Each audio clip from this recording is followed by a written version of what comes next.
America इनको support करता है, इंडियन फंडेड है। तो पाकिस्तान ने अफगानिस्तान और इंडिया के ऊपर इल्ज़ाम लगाया। अब इंडिया के ऊपर जो धमाका हुआ, उन्होंने अभी इसकी इंक्वायरी करने के बाद इल्ज़ाम लगाना है, और ज़्यादा इम्कानात यही है कि वो पाकिस्तान के ऊपर ही मलबा गिराएंगे जैसे वो हमेशा करते हैं। तो ये खित्ते के अंदर एक नई लड़ाई वाली सूरत हाल बन सकती है। और मैं आपको एक चीज़ बता दूं, लड़ाई जो है ना वो फौजी जर्नैलों को हमेशा सूट करती है, या जो फाशिस्ट हुक्मरान होते हैं उन्हें बहुत सूट करती है। जैसे प्यूटन है, वो रशिया एक लड़ाई लड़ रहा है 3 साल से, तो प्यूटन और उसके जर्नैल सारे हीरो हैं अपने मुल्क में। सेम टाइम में जो ज़ेलेंस्की है वो और उसके जर्नैल हीरो हैं अपने मुल्क में, यूक्रेन।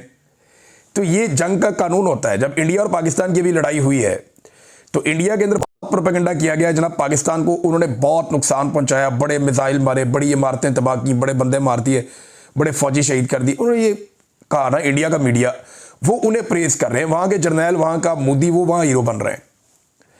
इसी तरह पाकिस्तान ने कहा जी हमने तैयारी गिरा दी है, ये रियलिटी भी है। तो यहाँ का मीडिया, हम लोग सारे हम कह रहे हैं हमारी फौज जीती है, तो हमारे जर्नैल खुश हो रहे हैं, हमारे लोग खुश हो रहे हैं। इसी तरह जो अफगानिस्तान और पाकिस्तान का आपस में मार्का हुआ, वहां पे भी इसी तरह है कि अफगान वहां पे पूरी तरह से मुतमईन है कि जनाब हमने बहुत मारा, और पाकिस्तानी यहाँ पूरी तरह से मुतमईन है कि हमने बहुत मारा। तो जब भी कोई जंग लगेगी तो फायदा तो जर्नैलों का होता है, चाहे उधर हो जाए चाहे इधर हो जाए। कौम का फायदा तब होगा जब पाकिस्तानी जर्नैल कश्मीर को आज़ाद करवा के दे देंगे। हम कहेंगे जी कमाल हो गया, ज़बरदस्त काम कर दिया सर आपने कश्मीर आज़ाद करवा दिया, हमारी दिली ख्वाहिश पूरी हो गई, अब हम कश्मीर में अपने घरों में जा सकते हैं। फिर तो हम ये कायल हो जाएंगे ना। या आप वो सारे स्ट्रक्चर जो इंडिया ने हमारे पानियों पे बनाए हुए हैं, वो सारे आप पलक झपकने में तबाह कर दें। We have the capacity. अगर आप वो तबाह कर दें तो हम कहेंगे जी हमारे जर्नैलों ने कुछ फतह किया, कुछ हासिल किया। लेकिन नॉर्मली होता यह है कि जंग के बाद जो है जर्नैल हीरो बन जाते हैं, दोनों तरफ के। वो उधर के उधर बन जाते हैं और इधर के इधर बन जाते हैं, क्योंकि जंग का नतीजा कुछ भी हो, इंटरनेशनली कोई कुछ भी कहता रहे। अब ये तो तैयारे गिरने के बाद मोदी की किस्मत ही खराब थी, बेड़ी गर्क हो गया उसका, और डोनाल्ड ट्रंप ने उसको चिढ़ा चिढ़ा के आलमी सतह के ऊपर उसका और ज़्यादा सत्यानाश किया है। बहरहाल हमारे लोगों का खून महंगा है, हमारे कबायलियों का खून सस्ता है। इस्लामाबाद के वाक़े के ऊपर ज़्यादा रद्द-ए-अमल आएगा, जबकि बाकी वाक़यात पे इतना रद्द-ए-अमल नहीं आता। एक नौजवान है नादरीन, आलमज़ेब महसूद नामी, इसका फेसबुक के ऊपर एक अकाउंट है, आप जाके देख सकते हैं। कोई 2,80,000 के करीब इनके फॉलोअर्स हैं।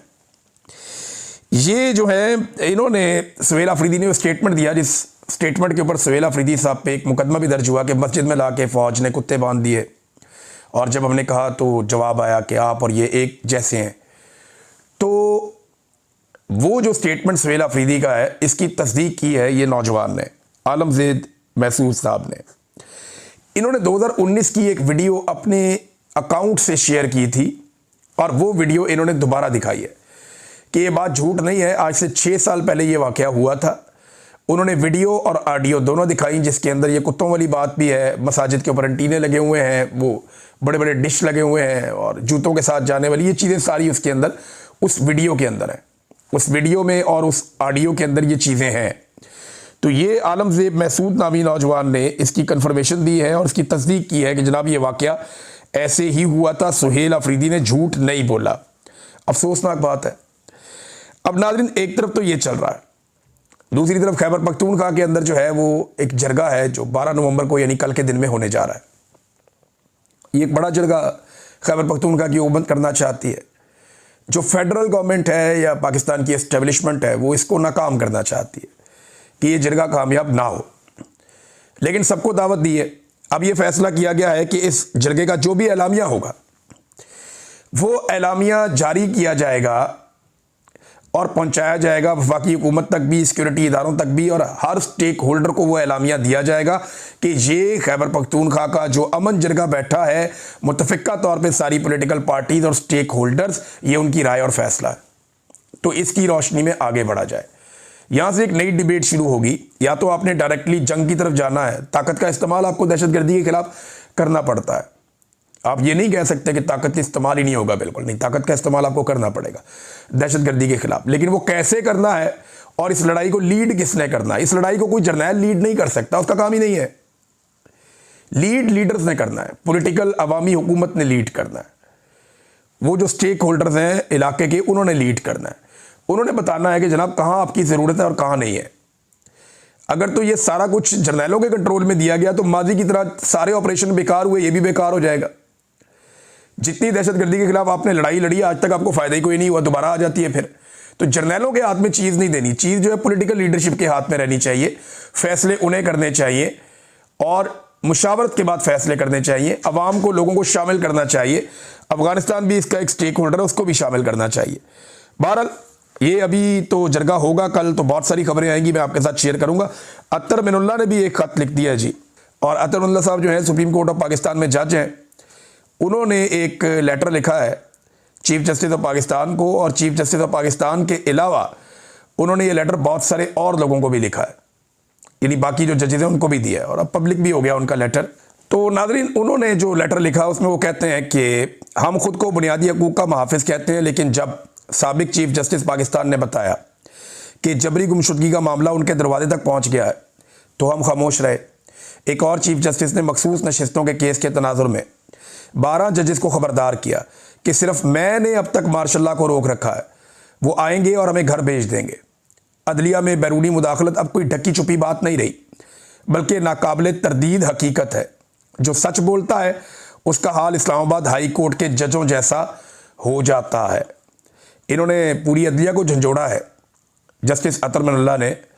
उन्होंने कहा जी इस्लामाबाद हाई कोर्ट को अवामी एतमाद हासिल करने पर निशाना बनाया गया। बहादुर जजेस के ख़त और एतराफ़ सुप्रीम कोर्ट के ज़मीर पर बोझ हैं। हम सच जानते हैं मगर सिर्फ चाय खानों में सरगोशियों तक महदूद हैं। बैरूनी मुदाखलत अब कोई राज नहीं है, एक खुली हकीकत है। जो जज सच बोलता है वो इंतकाम का निशाना बनता है। जो जज नहीं झुकता उसके खिलाफ एहतसाब का हथियार इस्तेमाल होता है। हमें याद रखना होगा कि अदलिया अवाम के लिए है, ताकतवरों के लिए नहीं है।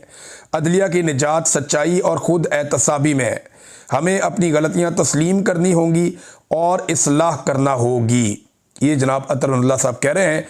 उन्होंने मज़ीद बातें भी की याया अफरीदी साहब को लिखे हुए ख़त में कि सुप्रीम कोर्ट अक्सर ताकतवरों के साथ खड़ी रही है, अवाम के साथ खड़ी नहीं हुई। जुल्फ़िकार अली भुट्टो की उन्होंने मिसाल दी, नवाज शरीफ की, मरियम नवाज़ की। फिर उन्होंने कहा जी इमरान खान के साथ होने वाला सलूक उसी जबर के एक तसलसल का आज हिस्सा है। झंझोड़ने की कोशिश की सबको अतर मिनुल्लाह ने, लेकिन इस वक्त जो अदलिया की हालत है वो हम सब अच्छी तरह जानते हैं कि अदलिया कहाँ पहुँच गई और किस तरह पहुँचाई गई।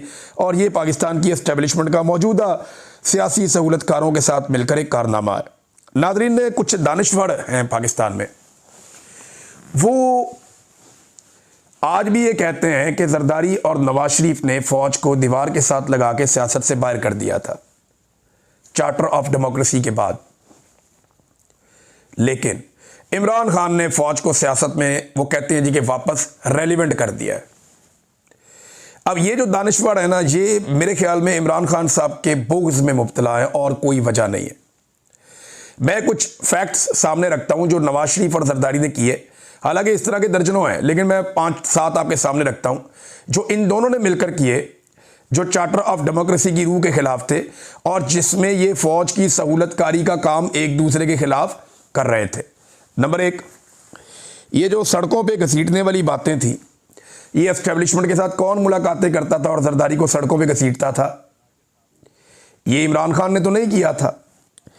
फिर जो मेमो गेट स्कैंडल आया था जिसमें हुसैन हक्कानी भी फंस गया था और सारे फंस गए थे, इस मेमो गेट स्कैंडल में जिसमें पाकिस्तान की एस्टेब्लिशमेंट का एक घटिया किरदार था, वो कौन सा सियासतदान था जो काला कोट पहनकर सुप्रीम कोर्ट ऑफ पाकिस्तान पहुंच गया था? नवाज शरीफ था ना, इमरान खान तो नहीं था। फिर मुंतखब वज़ीर आज़म यूसुफ रज़ा गिलानी से इस्तीफ़ा कौन मांग रहा था? नवाज शरीफ मांग रहा था ना, आज भी वीडियोस मौजूद हैं। जनरल कियानी को एक्सटेंशन किसने दी थी? जरदारी ने दी थी और नवाज शरीफ ने सहूलतकारी की थी।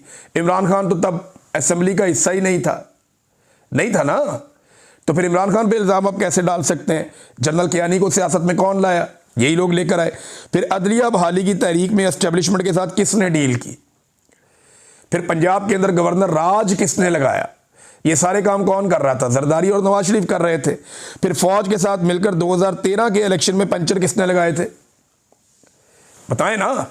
ये जो धांधली 2013 के इलेक्शन में हुई थी फौज के साथ मिलकर, ये किसने की थी? इमरान खान ने तो नहीं की थी, उसके तो खिलाफ धांधली हुई थी। तो इमरान खान पे मलबा डालने से पहले इनके गिरबानों में झांकना चाहिए कि इन लोगों ने किस तरीके से फौज को सियासत से बाहर करने की बजाय बार बार फौज को सियासत के अंदर घसीटा अपने ज़ाती मफादात के लिए, अपने फ़ायदों के लिए। मैं तो इनकी कवरेज करता था, मुझे नहीं पता कि रोज़ाना की बुनियाद पे ये क्या स्टेटमेंट देते थे, ये क्या करते थे। ये तो जनाब फौज के सहूलतकार बने हुए थे 2013 से पहले, पूरी तरह से मिलिट्री एस्टेब्लिशमेंट के कंट्रोल में थे ताकि इन्हें हुकूमत मिल जाए। और हुकूमत के लिए ये कौन कौन से जर्नैलों को कहाँ कहाँ जाके कैसे कैसे मिलते रहे, कौन कौन डीलें करता रहा, सारी दुनिया को पता है। अदलिया की बहाली की तहरीक में फौजी जर्नैलों ने क्या किरदार अदा किया, ये सारी दुनिया को पता है। एक जर्नैल से जान छुड़ाने के लिए दूसरे जर्नैल के साथ कैसे साजबाज की गई, सारी दुनिया को पता है। और इमरान खान को तो 2018 में हुकूमत जर्नैल देना ही नहीं चाहते थे, वो तो रिएक्शन इतना ज़्यादा था पब्लिक का कि हुकूमत देनी पड़ गई। वरना शहबाज शरीफ अपने मुंह से कह रहा है कि जनाब मैं हुकूमत के लिए अपनी कैबिनेट चुन रहा था और मुझे कह दिया गया था। जनरल बाजवा और जनरल फैज़ जो है वो इंटरव्यूज़ करते फिर रहे थे। ये सारा काम किसने किया था? यानी इमरान खान के बुग़्ज़ ने कुछ लोगों को इतना अंधा कर दिया कि उन्हें समझ ही नहीं आती, और वो हर चीज़, ये दूसरी जंग अज़ीम भी उठा के इमरान खान पर डाल दो, पहली जंग अज़ीम भी उस पर डाल दो। आज तक दुनिया में जितनी तबाही हुई है ना, जो एटम बम चला था हिरोशिमा नागासाकी पे, वो भी इमरान खान पर डाल दो। इनका बस चले ना तो ये हर चीज़ उसके ऊपर डाल दें, और आने वाले 100 साल के मसाइल भी इमरान खान पे ही डाल दें। हद हो गई। वैसे नाज़रीन, एक बहस और चल रही है, क्या इरफान सिद्दीकी साहब जिनका इंतकाल हो गया हाल ही में, क्या उनके ऊपर इस वक्त तनकीद की जा सकती है? मैं इसके ऊपर ना एक बैलेंस बात करना चाहता हूँ।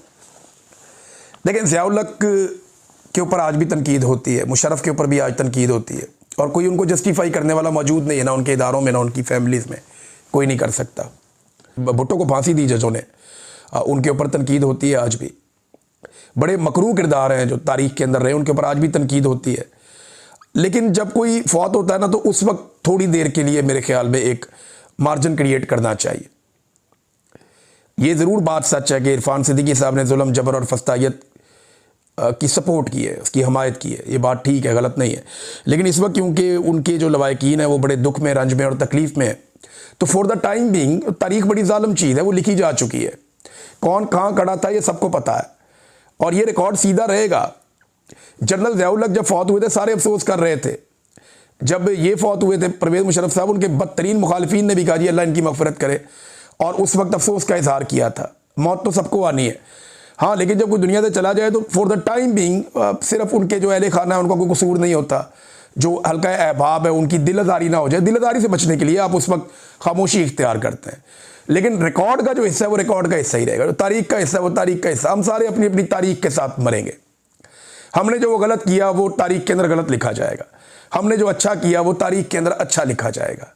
लेकिन जिस वक्त किसी की मौत हो जाए उस वक्त थोड़ी देर के लिए मेरे ख्याल में फॉर द टाइम बीइंग वो चीज़ें जस्टिफाई नहीं की जा सकती। वो जो लोग जस्टिफाई कर रहे हैं वो भी गूं खा रहे हैं, उनको नहीं करना चाहिए। वो चीज़ें जस्टिफाई नहीं की जा सकती हैं। अब फस्तायत को, जबर को, जुल्म को, उसकी हमायत को अब जस्टिफाई नहीं कर सकते। लेकिन ये तारीख़ में लिखा गया है जिसने जो किया है, और वो फ्यूचर में आपको आने वाले दिनों में आप लोगों के मुँह से सुनते रहेंगे। तो अब तक के लिए इतना ही, अपना ख्याल रखिएगा, अपने चैनल का भी। अल्लाह हाफ़िज़।